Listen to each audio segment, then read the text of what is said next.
Some of the heaviest weights on your soul are the ones you don't even notice you're carrying. They blend into your daily routine, they whisper in your ear, and they live rent-free in your mind. Like a slow leak, they drain your energy, your focus, and your inner quiet day after day. The philosopher Epictetus once observed, "We are not disturbed by what happens to us, but by our thoughts about what happens." Today, we will identify 10 of these silent burdens and learn how to release them without any fanfare. Because the most profound transformations often happen in the deepest silence. Before we begin, a core principle: your power lies in what you can influence, your judgments, your efforts, your responses. Everything else is a passing cloud in the sky of your life. What we are letting go of today is mostly weather. When the clouds part, the sun can finally shine through. First, relationships that cost you your peace. Not every connection is meant to be a lifelong anchor. Some are just temporary moorings. Some individuals mistake your time for their entitlement, your attention for their prize. So, reflect on this. After you interact with certain people, do you feel fuller or emptier? Your time is the one currency you can never earn back. The quiet exit is an underrated skill. Fewer engagements, less availability, more deliberate silence. You don't owe anyone a detailed map of your journey inward. Your well-being is the only explanation required. True companionship understands space. It doesn't fear it. Second, the one-day illusion. One day I'll begin. One day I'll be ready. One day I'll become my true self. And while you're waiting, your life is happening without you. As the Stoics noted, we are given a life that is short, but we make it shorter by wasting our days. Preparation is not a gift from the gods, it's built in the space between intention and action. Take that initial step, however clumsy it may seem. The disciplined mind doesn't wait for the ideal moment, it creates momentum from the present one. A single, tangible action today is worth 100 flawless plans for a tomorrow that may never come. Pick one simple, non-negotiable task, read for 20 minutes, take a walk, have that difficult conversation. Done consistently, the smallest deed shapes your future. Third, the compulsion to justify your every move. Liberation starts the moment you stop seeking approval for your existence. Defending your hobbies, your career path, your need for solitude is like handing your inner compass to a stranger. How can you possibly follow your own North Star if you're constantly looking to others for directions? If people remark that you seem different, take it as a compliment. Growth is the hallmark of a life being lived. Offer explanations only when it serves a purpose, and only to those who have earned your trust. 4. The rest, practice polite deflection. That doesn't work for me. I have other priorities. I've decided against it. Being direct isn't impolite. It's a form of self-honor. Fourth, measuring your journey against someone else's highlight reel. Comparison is the thief of joy, trading your unique path for a cheap imitation of another's. Every timeline is a curated gallery of someone's best moments, framed to hide the struggles. You see these polished snapshots and believe they represent the whole story. The consequence? A longing that feels like drive, and a dissatisfaction that pretends to be realism. The ancient wisdom tells us to turn inward. The answers you seek are already within you. Prune your digital garden. Unfollow, disengage, refocus on what is tangible and real. A nourishing meal, a good night's rest, a genuine conversation, an hour invested in your own growth is infinitely more valuable than a day spent envying another's illusion. Fifth, identifying with your wounds. Suffering is real. Setbacks occur. Grief is part of the human experience. But when you build your identity around your injuries, you construct a beautiful prison. When "this hurt me" becomes "this is who I am," you chain yourself to a history you cannot change. This philosophy doesn't ignore pain. It asks a more powerful question: what can I influence at this very moment? The answer almost always involves your perspective, your choices, and your next small step. Stop telling the story of your injuries.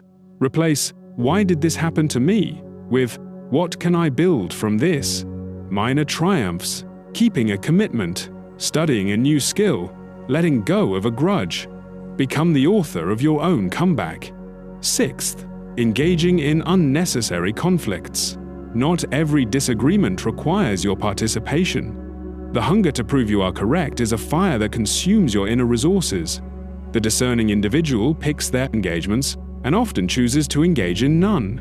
As it was said, if you don't know which port you're heading for, no wind is the right wind. Before you step into the fray, ask yourself, is there a chance for mutual understanding?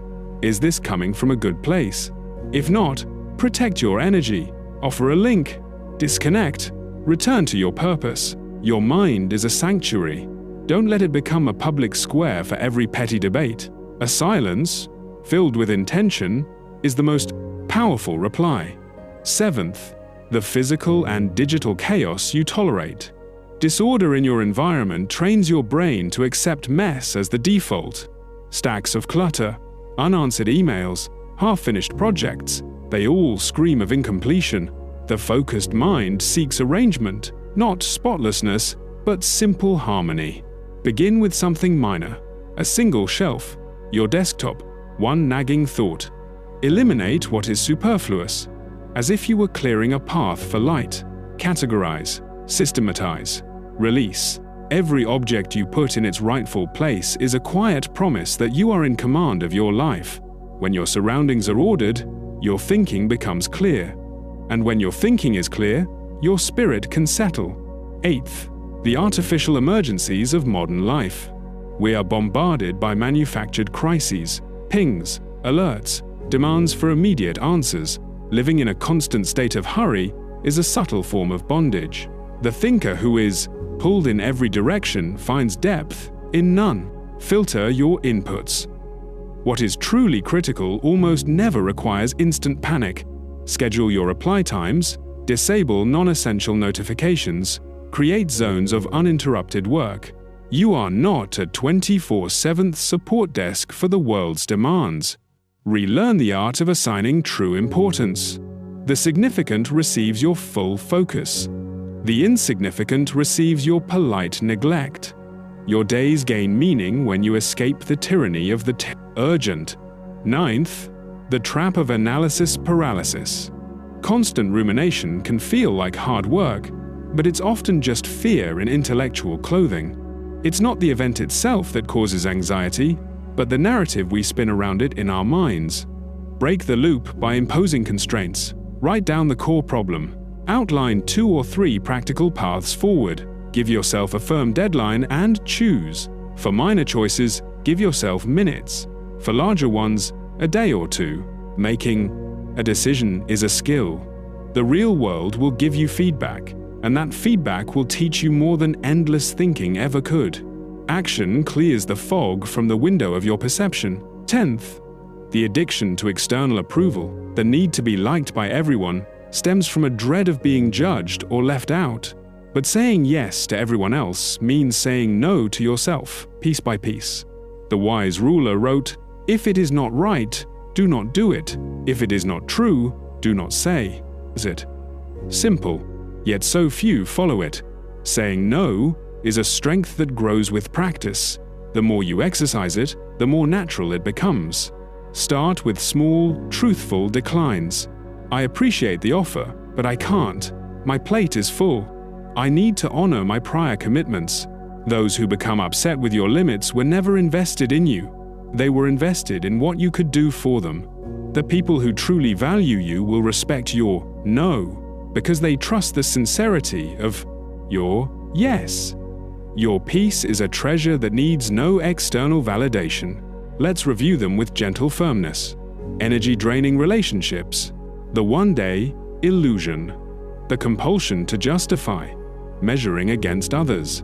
Identifying with your wounds. Unnecessary conflicts. The chaos you tolerate. Artificial emergencies. Analysis paralysis. The approval addiction. 10 silent releases. 10 reclamations of your power. A lens is cleaned not by what is added, but by what is wiped away. Your life operates on the same principle. Select one item from this list, just one, and take a single definitive action to loosen its grip. Archive a distracting chat. Declutter a single surface. Send that difficult email. Honor a boundary you've set. Make the choice you've been postponing. Then, do it again the next day. Freedom doesn't arrive with a trumpet's blast. It seeps into the cracks of your ordinary life. When you drop the burdens you were never meant to carry, your true path becomes visible, and on that path, inner peace is your constant companion. If this perspective helped you see more clearly, please support this channel with a like and subscribe to Winds of Thought. Here, we explore how to live with more intention and less noise, one insight at a time. Let us know in the comments, which of these 10 things are you quietly releasing first?